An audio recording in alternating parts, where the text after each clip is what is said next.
सीधे तौर पर उन्होंने कहा कि अमेरिका के द्वारा जो टैरिफ लगाया गया है उसका यह जवाब हो सकता है कि हम स्वदेशी अपनाएं और स्वदेशी चीजों का उन्मूलन करें, जिसके साथ ही भारत की अर्थव्यवस्था भी मजबूत हो और पंक्ति में खड़े हुए अंतिम व्यक्ति तक हर एक चीज पहुंच सके। इस बात का भी जिक्र उन्होंने अपने संबोधन में किया है। बहुत ऐसे समय भी आए आरएसएस के दौर में, ये गौरवशाली पल है, गौरव से भरा पल है, जहां पर आरएसएस ने 100 वर्ष पूर्ण कर लिए हैं। आरएसएस एक ऐसी विचारधारा जो समाज को एक रखने का नारा देकर के चली और सफल हुई, और 100 वर्ष आज उसने विजयादशमी के दिन पूरे कर लिए हैं। तिथि के हिसाब से विजयादशमी का दिन था, तारीख के हिसाब से 27 सितंबर 1925 में डॉक्टर हेडगेवार जी के द्वारा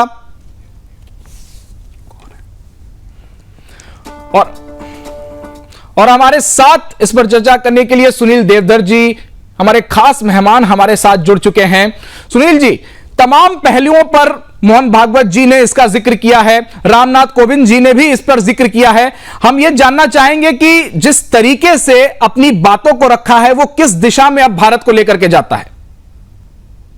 मुझे ऐसे लगता है कि आज उनका जो भाषण है वो एक पाथेय न कि सिर्फ स्वयंसेवकों को बल्कि पूरे हिंदू समाज को और भारत को एक पाथेय था, कि जिसमें कई सारी चीजों का समावेश मुझे एक क्या कहेंगे सकलता से ऑल इंक्लूसिव ऐसा उनका आज का एक पाथेय था, मार्गदर्शन था। और मैं उसको कहूँगा कि एक बहुत ही बेहतरीन कंटेंट से भरा हुआ सारगर्भित ऐसा उनका कुल मिलाकर उद्बोधन था। उन्होंने इस देश को किस तरह से आगे बढ़ना चाहिए, स्वदेशी की आवश्यकता क्या है, अर्थनीति की आवश्यकता क्या है। जैसे उन्होंने कहा कि हमने अंधानुकरण नहीं करना चाहिए, अंधे होकर जो है उसके पीछे नहीं लगना चाहिए, जिस तरह से दुनिया आर्थिक नीति पर आगे जा रही है। ये दुनिया का जो आर्थिक मॉडल है, इस मॉडल के कारण कुछ लाभ तो जरूर हुए होंगे, लेकिन इसके अभी दोष भी बड़े पैमाने पर सामने आते दिखाई दे रहे हैं। और अगर इन दोषों से अगर मुक्ति पानी है तो उसका रास्ता भारत के पास है। और इसलिए भारत ने अपने स्वदेशी और स्वावलंबन को जो है ध्यान में रखना चाहिए, उसको अपने आचरण में लाना ही पड़ेगा। उन्होंने ये भी कहा कि हम पूरी तरह से वेस्ट या अभी दुनिया का जो आर्थिक नीति है उसको रिजेक्ट नहीं कर सकते हैं, उनसे हम झगड़ा नहीं बोल सकते हैं। हम लोगों को उसके साथ तालमेल बिठाना पड़ेगा, हमें उसका हम आदी न हो जाए, हम अंधानुकरण न करें। और धीरे धीरे उन्होंने कुल मिलाकर अगर कहा आर्थिक नीति के साथ ओवरऑल जीने का जो रास्ता है, इस दुनिया को अगर बचाना है, इस विश्व को अगर बचाना है तो समन्वय की भूमिका अपनानी पड़ेगी। और वो समन्वय की जो भूमिका है वो भारत के पास है। और आज दुनिया अनेक ऐसे मुद्दों पर भारत की तरफ देख रही है, ये भी उन्होंने कहा। और इसलिए भारत को एकदम टर्न नहीं ले सकते। उन्होंने ऐसे कहा कि एकदम अगर मुड़ते हैं तो एक्सीडेंट होगा, तो एक लॉन्ग टर्न लेना पड़ेगा, एक लंबा टर्न लेना पड़ेगा।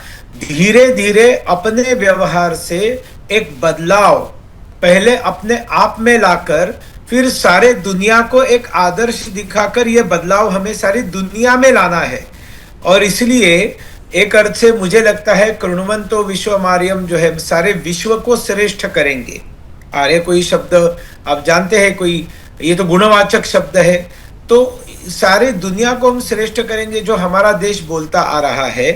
तो हम अपने चरित्र से, अपने व्यवहार से विशुद्ध भारतीय चिंतन के आधार पर व्यक्ति जीवन जिए, समाज जीवन जिए, देश जीवन जिए, देश की सरकार उस तरह से नीतियां बनाए और हम एक आदर्श मॉडल सारी दुनिया को दिखाएं, ये भी है। उन्होंने ऐसे कहा। उन्होंने ये सब करने के लिए किसी भी प्रकार का पक्षपात न करते हुए अपना काम सरकार भी करे, शासन प्रशासन करे, पक्षपात न करे, आप पर भाव न करे। और हम तो जानते ही हैं मोदी जी की जो सरकार है वो सबका साथ सबका विकास सबका विश्वास लेकर करने वाली सरकार है, तो उनकी योजना जो जाती है वो कोई भेदभाव से नहीं जाती है। तो एक इशारा एक अर्थ से जो मोहन जी ने कहा है कि ये किसी भी प्रकार का भेदभाव बिना किए शासन प्रशासन ने काम करना चाहिए। उन्होंने वामपंथी विचारधारा के ऊपर भी कटाक्ष किया है। उन्होंने कहा है कि सारी दुनिया को खतरे में डालने वाला वामपंथी विचार, उससे दुनिया के अनेक देश चिंतित है। वो सामाजिक ताने बाने को खत्म करके अराजकीय तत्वों को बढ़ाने वाले, जो कानून पर विश्वास नहीं रखते, उस देश के संविधान या उस देश के संस्कार, उस देश की जीवन पद्धति पर विश्वास न रखते हुए सब तहस नहस करने के एक अशांत मनोवृत्ति के फ्रस्ट्रेटेड लोगों के माध्यम से बनाई गई ये जो विचारधारा है, वामपंथी विचारधारा, ये विचारधारा सारी दुनिया को चिंता में डाल रही है, अनेक देशों को चिंता में डाल रही है। और ये विचारधारा अभी खत्म नहीं हुई है। भारत में भी ये कई जगह पर अभी तक जड़ में बैठी हुई है। तो इसके ऊपर भी उन्होंने कटाक्ष किया और उन्होंने कहा कि इस विचारधारा को पर्याय देने का काम राष्ट्रीय स्वयंसेवक संघ करता आ रहा है, यशस्विता से किया है और भविष्य में भी करेगा। और इस विषय में भी पूरे दुनिया के सामने राष्ट्रीय स्वयंसेवक संघ के माध्यम से भारत अपनी भूमिका निभाएगा। उन्होंने कहा यह सब करने के लिए सज्जन शक्ति को संगठित होना पड़ेगा। जो चाणक्य ने भी कहा था कि इस देश को खतरा दुर्जनों की दुर्जनता से उतना नहीं है जितना सज्जनों की निष्क्रियता से है। और राष्ट्रीय स्वयंसेवक संघ क्या है? राष्ट्रीय स्वयंसेवक संघ सज्जन शक्ति को संगठित करने का एक रास्ता, एक ऐसा प्लेटफॉर्म है कि जिसमें सज्जन एकत्रित आ सकते हैं, अपनी शक्ति दिखा सकते हैं। और उसमें उन्होंने कहा कि खास करके युवा पीढ़ी ने आना पड़ेगा, क्योंकि आगे चल के विकसित भारत करना है या राष्ट्र को परम वैभव तक लेकर जाना है, तो हमेशा उसमें भूमिका, युवाओं की भूमिका महत्वपूर्ण रही है।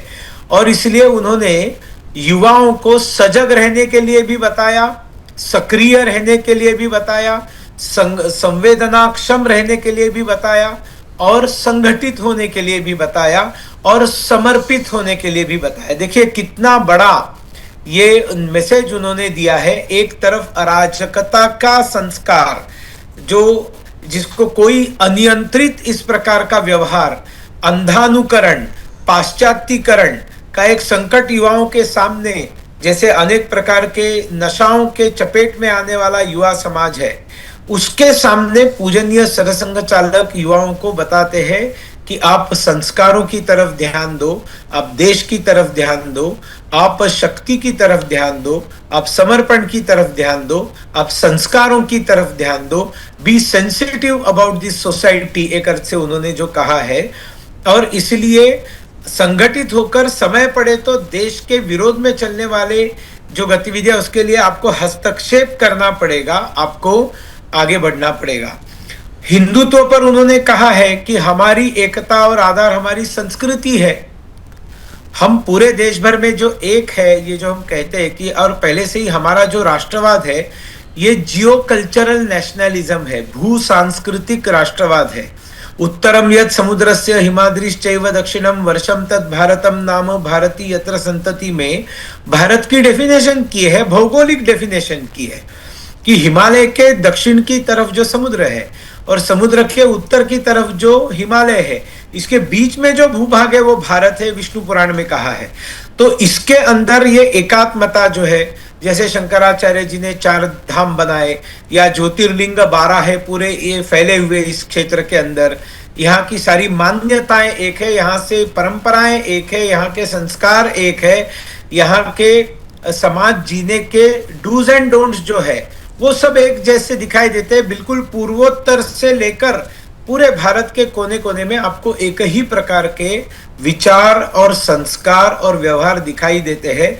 तो ये जो भारतीय संस्कृति है, यही हमारी राष्ट्रीयता है और यही हिंदुत्व है, ये सारा समाज हिंदू से आप उसको उन्होंने कहा सरसंघ चालक जी ने कि आप उसको हिंदवी कहिए, आपको अगर हिंदू शब्द से आपत्ति है तो आप हिंदुत्व की जगह पर हिंदवी कहिए, हिंदू शब्द की जगह पर हिंदवी कहिए, भारतीय कहिए, आर्य कहिए। ये कहने से फर्क नहीं पड़ता है, समाज वही है। और इसलिए ये राष्ट्रीयता जो है इसको हम ध्यान में रखें। हम हिंदू राष्ट्रवाद कहते हैं, आप उसको आर्य कहिए, भारतीय राष्ट्रवाद कहिए, उससे फर्क नहीं पड़ता है, क्योंकि विचार चेंज नहीं होता है, व्यवहार चेंज नहीं होता है, उसका आधार नहीं बदलता है। और इसलिए एक शब्द अगर इस सबको अगर व्याख्या कर सकता है तो वो हिंदू शब्द है। बहुत स्पष्टता से उन्होंने इसको बताया। और जो संघ का मार्ग है, संघ की कार्य पद्धति है, वो दैनंदिन शाखा है। और शाखा का जो उन्होंने महत्व बताया, उन्होंने कहा कि शाखा जो है आपकी आदतें बदलती है। आप जब समाज में अलग अलग, जैसे आप घर से बाहर निकलते हैं तो जल्दी व्यक्ति के ऊपर कुसंस्कार जल्दी हो जाते हैं। छोटे बच्चों के ऊपर सुसंस्कारों से ज्यादा प्रभाव कुसंस्कारों का पड़ता है। तो आपकी आदतें बदल जाती है। भले माँ घर में अच्छे संस्कार देती है, पिताजी अच्छे संस्कार देते हैं, स्कूल के अंदर शिक्षक अच्छे संस्कार देते हैं, लेकिन आप बाहर निकलेंगे तो आप मोबाइल आपको अवेलेबल है, दुनिया भर की गंदगी आपको तुरंत अट्रैक्ट कर लेती है। तो ऐसे समय दैनंदिन शाखा की आवश्यकता भी बढ़ी है। पुराने जमाने में जितनी शाखा की आवश्यकता थी उससे शाखा की आवश्यकता बढ़ी है। बिल्कुल। क्या शाखा करती है, मोहन जी बताते हैं, शाखा आपकी आदतें बदलती है। बिल्कुल। और ये अच्छी आदतें आपको लगनी चाहिए और इसमें एक सामूहिकता निर्माण होती है। जो पहले भी मैंने इस बौद्धिक से पहले जो गणवेश, संचलन, सांघिक गीत, प्रत्यक्ष, इसके समय बताया था ना कि इसमें सामूहिकता का भाव आता है। तो यही बात उन्होंने कही है। और उन्होंने कहा है कि कुल मिलाकर जो घटनाएं, जिस तरह से घटनाक्रम बढ़ता जा रहा है, दिखाई दे रहा है, तो इसमें से दिखाई देता है कि नियति चाहती है। बिल्कुल। परम सुदर्शन पर आपको सुबह से लगातार ये दिखा रहे हैं किस तरीके से विजयदशमी का आज दिन और आरएसएस के 100 साल पूरे हो चुके हैं। हमारे साथ मेहमान सुनील देवधर जी हमारे साथ जुड़े हुए हैं, उनसे बात करेंगे। सुनील जी, शुरुआत में जो एक मिथ्य बनाया गया था कुछ विरोधियों के द्वारा कि संघ जो है कि गांधी को नहीं मानता या उनकी विचारधारा का सम्मान नहीं करता है, वो मिथ्य तो आज परम पूजनीय मोहन भागवत जी ने तोड़ दिया, क्योंकि शुरुआत में ही संबोधन में उन्होंने गांधी जी के विचारों का जिक्र किया। बिल्कुल ऐसा है। महात्मा गांधी जी के बारे में ये भ्रांतियां फैलाने का काम, देखिए, जिन्होंने गांधी हत्या का झूठा इल्जाम संघ पर लगाया, उनकी मंशा ही ये थी कि सारे भारत को बताना कि भैया ये गांधी विरोधी है, ये गांधी के हत्यारे है। ऐसे बार बार बोलने के कारण राहुल गांधी को भी बार बार कोर्ट के चक्कर काटने पड़ रहे हैं डिफेमेशन केस में। तो वो गांधी के विरोधी बोलने का काम तो करते ही आ रहे हैं। अच्छा, जो हमें बोलते हैं गांधी के विरोधी है, उन्होंने कभी भी गांधी जी के रास्ते पर चलने का कोई उदाहरण नहीं दिखाया है। उनका सारा व्यवहार, चाहे उनका भ्रष्टाचार हो या शराब में डूबना हो या विदेशी अर्थव्यवस्था को अपनाना हो, स्वयं पंडित नेहरू जी ने कहा था कि गांधी जी को कि आपके आर्थिक विचारों से, ग्राम विकास वगैरह से मैं पहले भी सहमत नहीं था और आगे भी सहमत नहीं हूं, ऐसा मैं कुछ करने वाला नहीं हूं। तो गांधी की अवमानना और गांधी के विचारों की हत्या तो उन्होंने पहले ही कर दी है।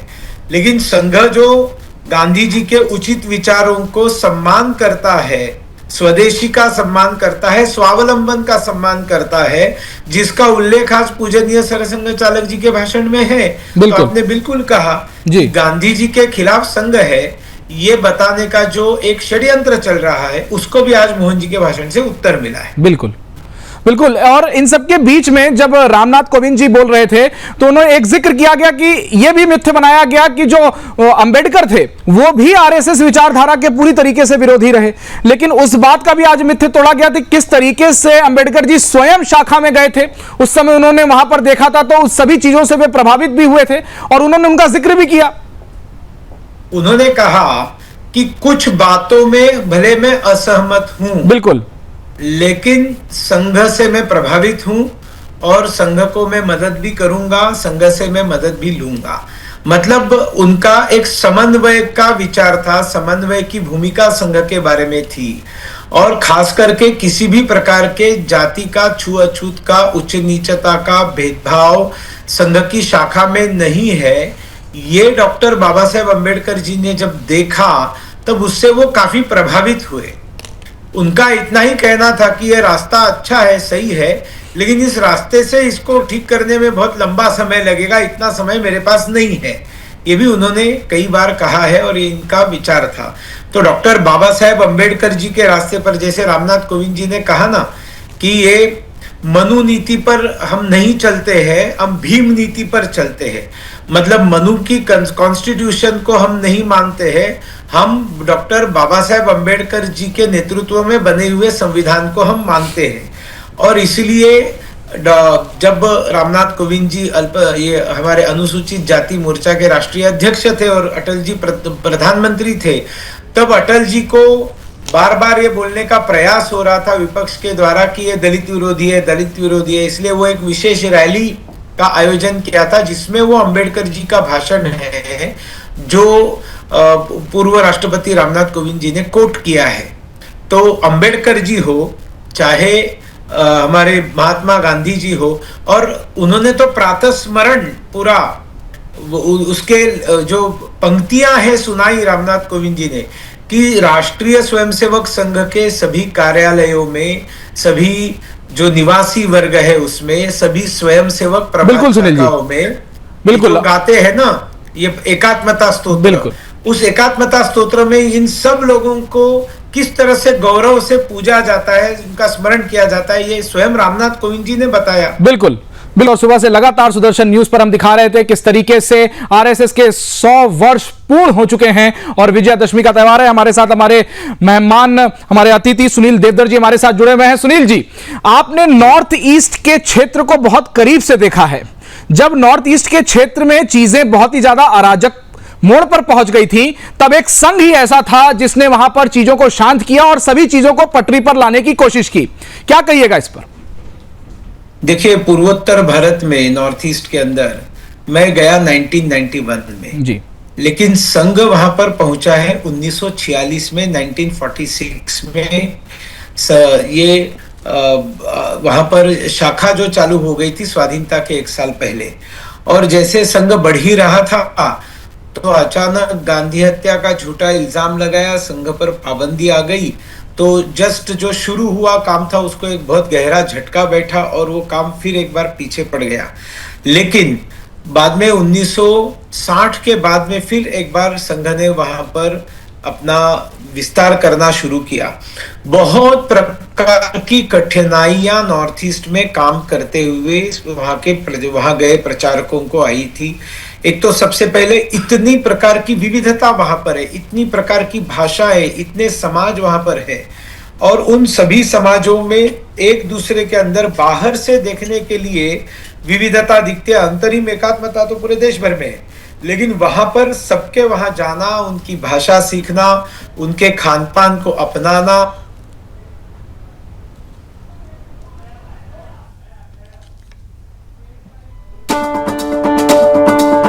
और किसी तकनीकी कारणों की वजह से उनसे हमारा संपर्क टूट चुका है। तो देखा आप लोगों ने किस तरीके से हमने सुबह से लगातार आपको आरएसएस के 100 वर्ष पूर्ण होने पर हर चीजों को बारीकी से बताया है और हर चीजों को। और हमारे साथ फिर से सुनील देवधर जी हमारे साथ जुड़ चुके हैं, हम उनके साथ उनका रुख करेंगे।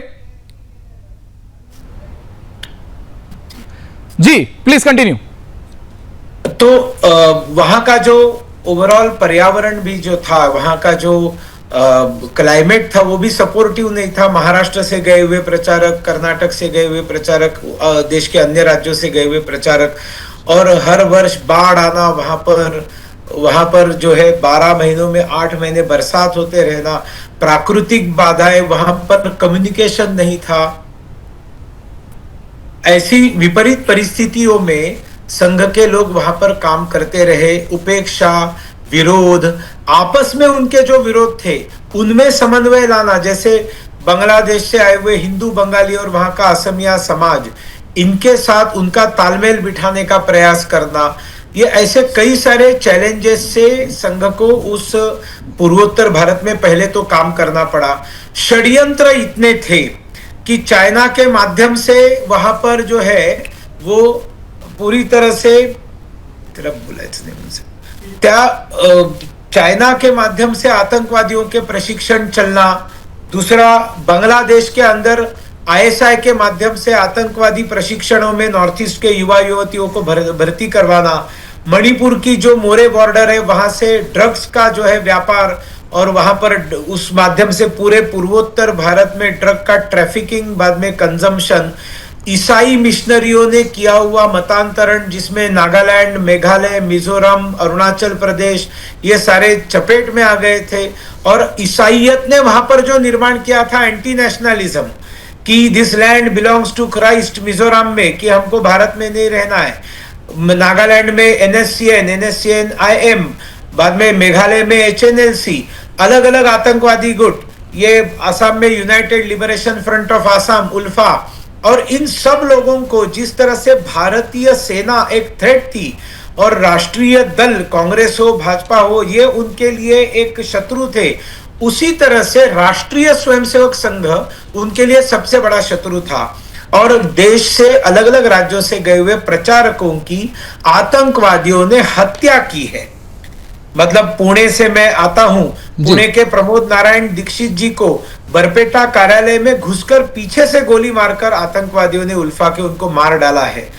केरल से गए हुए मुरलीधरन जी, मुरली कृष्ण जी, उनको आतंकवादी किडनैप करके लेकर गए उल्फा के, और जब उनके ऊपर दबाव आया कि ये संघ का विभाग प्रचारक है इसको आप छोड़ दो, तब उन्होंने जब उस प्रचारक को कहा कि हम पर दबाव है, हम तुमको असम के बाहर जाकर छोड़ देते हैं, देश में कहीं भी जाकर काम करो, असम में भारत माता की जय बोलने वाला संगठन हम चलने नहीं देंगे।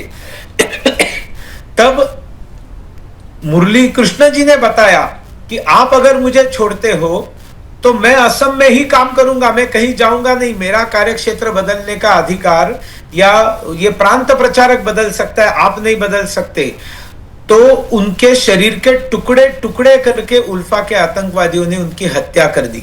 ओम प्रकाश चतुर्वेदी जी उत्तर प्रदेश से गए थे, बोडोलैंड आज जहां कहा जाता है, वहां कोकराझार में एक श्रद्धांजलि सभा में आंख बंद करके बैठे हुए थे, तो पीछे से आतंकवादियों ने सर में गोली मारी, कपाल से निकली, बलिदान दिया है उत्तर प्रदेश से जाकर पूर्वोत्तर को बचाने के लिए।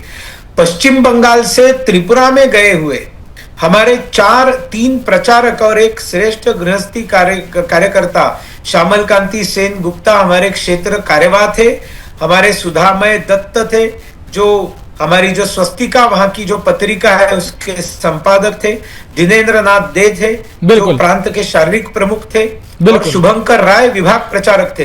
ये क्रिश्चियन मिशनरियों ने चलाए हुए एनएलएफटी ने उनका अपहरण किया, 1.5 वर्ष उनको बंदी बना के रखा। मांडिक सरकार मुख्यमंत्री थे कम्युनिस्ट पार्टी के, उन्होंने उनको समर्थन किया, उनको सपोर्ट किया, उनको बचाया, और 4 प्रचारकों की हत्या हुई है। मधुमंगल शर्मा जी की हत्या हुई है जो भाजपा में थे, उनको सुबह सुबह गोली मारकर चले गए क्योंकि मणिपुर में भाजपा बढ़ रही थी। हमारे आसाम के अनेक कार्यकर्ताओं की उन्होंने हत्या की है। तो खून देकर अपना स्वयंसेवकों ने, प्रचारकों ने, स्वयंसेवकों ने वहां पर प्रखर राष्ट्रवाद जिंदा रखा है, सेवा कार्यों का जाल बिछाकर मतांतरण को रोकने का काम स्वयंसेवकों ने किया है। आज पूर्वोत्तर भारत में अगर प्रखर राष्ट्रवाद और भारत के प्रति प्रेम जो वहां था उसको मजबूत करने का काम किसी ने किया है, तो इसमें कोई दो राय नहीं है। राष्ट्रीय स्वयंसेवक संघ के स्वयंसेवकों की अनेक संस्थाओं ने मिलकर किया है। अखिल भारतीय विद्यार्थी परिषद का काम तो बहुत बड़ा काम है, कि उनका अंतरराज्य छात्र जीवन दर्शन है, स्टूडेंट्स एक्सपीरियंस इन इंटरस्टेट है, उसके माध्यम से युवा पीढ़ी को पूरे भारत का दृष्टिकोण देना, कूपमंडूक वृत्ति से बाहर निकालकर उनको पूरे देश का एक विजन देना, ये काम एबीवीपी ने किया है। वनवासी कल्याण आश्रम ने बहुत बड़े पैमाने पर ट्राइबल बेल्ट में जाकर खेलकूद के माध्यम से, धर्म जागरण के माध्यम से, श्रद्धा जागरण के माध्यम से, छात्रावासों के माध्यम से कार्य खड़ा किया है। हजारों बच्चों को नॉर्थ ईस्ट से पढ़ने के लिए देश के अलग अलग राज्यों में लेकर जाकर उनको एक अच्छा नागरिक बनाकर, हिंदुत्व का संस्कार देकर, स्किल देकर, वापस भेजकर वहां पर कार्यकर्ताओं को खड़ा करने का एक अलग प्रयोग संघ ने किया। बिल्कुल। अद्भुत प्रयोग है। बिल्कुल, आप लंबे समय तक वहां पर थे भी और आपने देखा है किस तरीके से वहां पर संघ का संघर्ष रहा है और किस तरीके से पूर्वोत्तर के राज्यों को बचाया भी गया है। सुनील देवधर जी, आपका बहुत बहुत धन्यवाद। आप सुबह से हमारे साथ लगातार जुड़े हुए थे। एक बार फिर से आपको ढेर सारी बधाई। संघ ने 100 साल पूरे कर लिए हैं और हम आशा करते हैं कि यह निरंतर चलता रहेगा। संघ 1000 साल, 1 लाख साल, जब तक यह सृष्टि है तब तक संघ भी रहेगा, भारतवर्ष रहेगा। बहुत बहुत धन्यवाद। और देखा किस तरीके से आपने आरएसएस के बारे में सुनील देवधर जी ने विस्तार पूर्वक चर्चा की है और बताया है कि आरएसएस ने किन किन क्षेत्रों में किस तरीके से काम किया है।